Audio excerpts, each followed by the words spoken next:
until the blood moon wanes.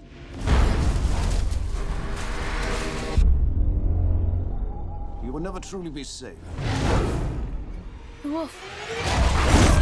So welcome to Kermode Uncut. I've recently been to see the new movie Red Riding Hood, which I had quite high expectations for because it's directed by Catherine Hardwicke, who I like very much.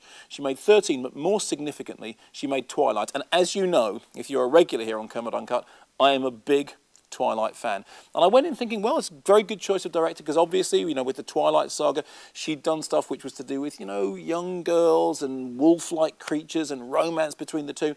And I have to say that actually her Red Riding Hood does play an awful lot like Twilight light.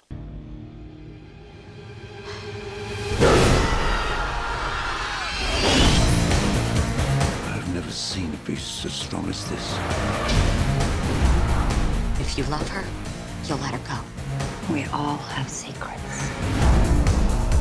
Where are you going? The grandmother's. It's coming for me. Don't come near me. Do you think I'm the wolf? You shouldn't be here. You afraid?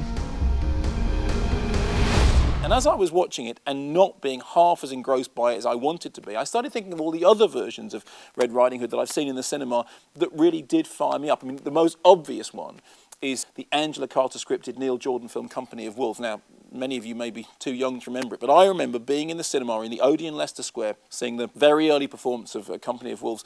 It was one of the first times we'd ever heard that use of kind of surround sound when the wolves all appeared to come in from the back of the auditorium. It was very strange, very frightening, great special effects, really sort of Freudian, very heavily laying on the symbolism, but it looked like something really fresh, really new, and I think it's a movie that still stands up to this day. Much more recently, I saw Hard Candy, which was the feature that I first saw Ellen Page in. It's a movie directed by David Slade, who obviously then went on to direct Twilight Eclipse, which for my money is the best of the Twilight movies so far, and he had previously done vampire movies, obviously.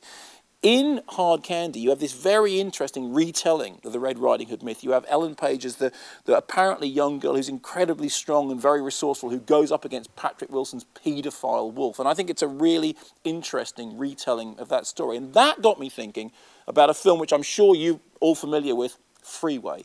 An extraordinary cult movie and one of the first starring performances for Reese Witherspoon. Nowadays we think of Reese Witherspoon as being a certain kind of actress. She's carved herself perhaps a rather too comfortable niche of late. But Freeway is a really, really edgy movie. I remember introducing it way, way back on Channel 4. It's directed by Matthew Bright, Kiefer Sutherland as the big, bad, angry wolf. It's one of those movies that every time you watch it, you're surprised by just how edgy it is.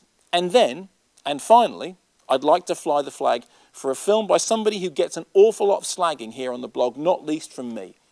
M. Night Shyamalan's The Village. Now, I know The Village wasn't a big hit, and for many people, The Village was a kind of turning point. It was the point that they sort of lost patience with Shyamalan. I remember seeing that film and then doing it on stage with him and being very, very impressed by the movie, partly because what it did was to take the myths and the stories and the ideas of Little Red Riding Hood that we know so well, taking Bryce Dallas Howard, dressing her, sending her out into this forest where wolves are apparently on the prowl all the time, and then delivering a Shyamalan twist that I genuinely didn't see coming, and even when I did know what it was, seeing it a second time, the movie still worked. There are certain ideas that are in the Red Riding Hood myth that ring through all those movies. Sadly, I thought that Red Riding Hood itself missed most of them.